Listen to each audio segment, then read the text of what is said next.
The trade deadline, Dana Brown, we want to improve a lot of the positions, starting pitching, left-handed bat, reliever, but he said if he could only be held to one, he had a gun to his head, you can only be held to one, it would be starting pitching.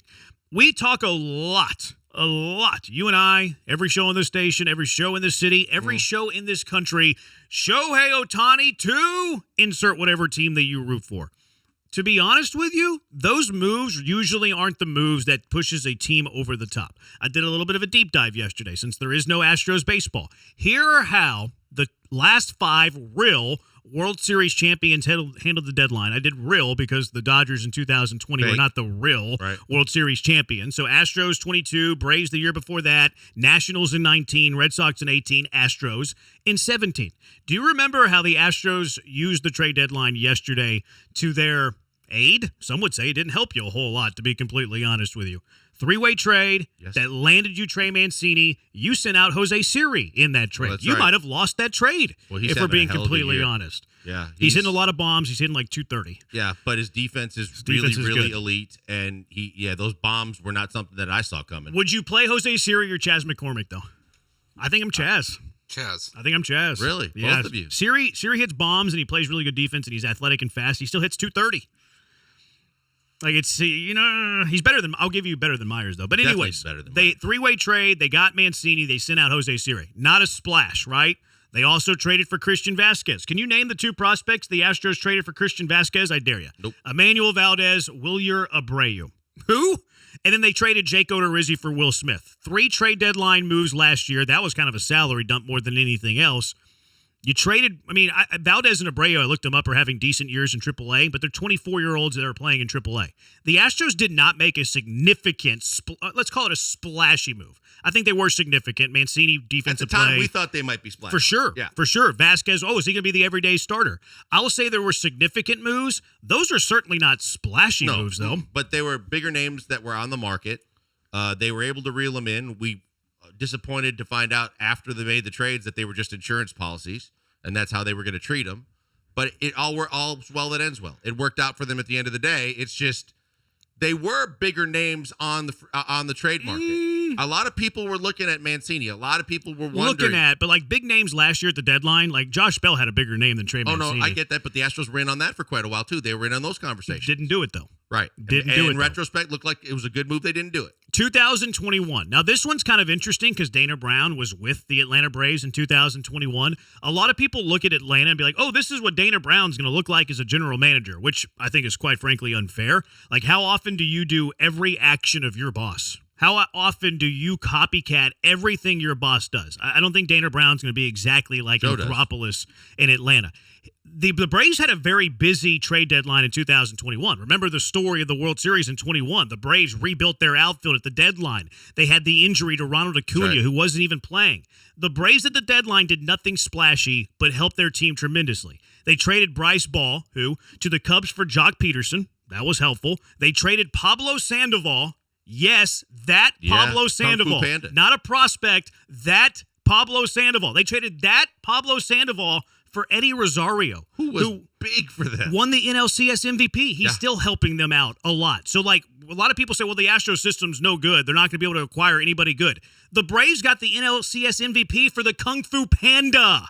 They also traded Alex Jackson to Miami for Adam Duvall. That was helpful for them. And then right before the deadline, they traded Casey Kallick, who was he, to Kansas City for Jorge Soler, who was the World Series MVP. Nothing here was splashy. Super significant. Rebuilt an outfield. Got an NLCS MVP for a veteran that was way over the hill. And got the a World no-name Series prospect hero. for the World Series MVP. Not splashy, significant. Nationals in 2019. We skip right over the Dodgers. They're not real champions. The Nationals in 19. They traded Kyle Johnson, to the Blue Jays for Daniel Hudson. Daniel Hudson had a 1.44 ERA down the stretch, pitched in 9 playoff games, and got the final 3 outs in Game 7 of the World Series. We'll mention who they beat. They traded Elvis Alvarado, Aaron Fletcher, go Cougs, and Taylor Gilbo to Seattle for Hunter Strickland and Ronis Elias. Who? Those guys actually didn't even help him. Strickland and Elias, that trade was insignificant. But Daniel Hudson, not splashy at all, but super significant. Yeah. Red Sox in 18. They traded Jalen Beeks to the Rays for Nathan Eovaldi, who was not really a popular name at the time, had a 4.26 ERA with Tampa Bay, and was coming off Tommy John surgery. They got Eovaldi for Jalen Beeks. They traded for an oldie in Kinsler. He didn't really help them down that much.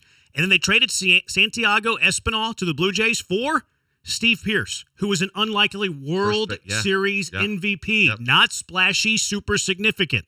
17 Astros. I don't want to mention this one. They traded Teoscar Hernandez and Nori Aoki to the Blue Jays for Francisco Liriano. Probably a trade that they lost. Yeah, probably they wish they had that one back. Probably a trade they lost. Not necessarily a significant trade, not a splashy trade, one they got wrong. The splashiest trade of the last 5 World Series champions is the final one. It's trading for Justin Verlander in a trade deadline that no longer exists. So we see a lot of this commentary when it comes to MLB trade deadline. Trade for Ohtani, trade for Marcus Stroman, make a splash. Quite frankly, the best moves that a team can make ahead of the trade deadline isn't the splash. It's the ones that are going to help your team that aren't splashy. They're significant moves. They help out the bottom of your roster. They might be an insurance policy at first base. Those are the moves the Astros need to make, not trading for Shohei Ohtani. Well, that's where you really got to rely that Dana Brown knows talent, knows the league, and knows the guys like Luno used to know. You know, when Luno used to pull guys that you'd say who at the time and then realize either short-term or long-term, these guys were unbelievably good fits that did great things for the Astros. I mean, I look back at some of the moves that, you know, Luno was able to make, and it's kind of what you were talking about, where at the time you weren't real sure if they were going to be the right kind of fit or what they really brought to the table. By the end of it, you were thinking, your lucky stars, you had Jeff Luno as your general manager. You hope Dana Brown is that same kind of guy. He knows talent. He evaluates talent well. His track record with the Braves, very good in terms of what he was a part of and the young players that they not only got, but got to play at a high level and then locked up. This isn't even about locking up at this point in the year. This is about finding guys on teams where you can go and poach them and they blossom while they're under the Astros umbrella. And that's what you hope he's able to do. They help you, right? Like they're a left fielder that you bat 8th. That's a platoon option with Corey Julks, and he hits a big home run in a Game 6 of a World Series. Like that's why whenever we put the trade candidate list together yesterday, the Killer Bees wish list, like there's some guys on there that this is boring. Like Ryan Noda, this is boring. What if Ryan Noda is the dude that you're getting some DH starts for against right-handed pitching in a critical playoff series, and it comes through with a big hit?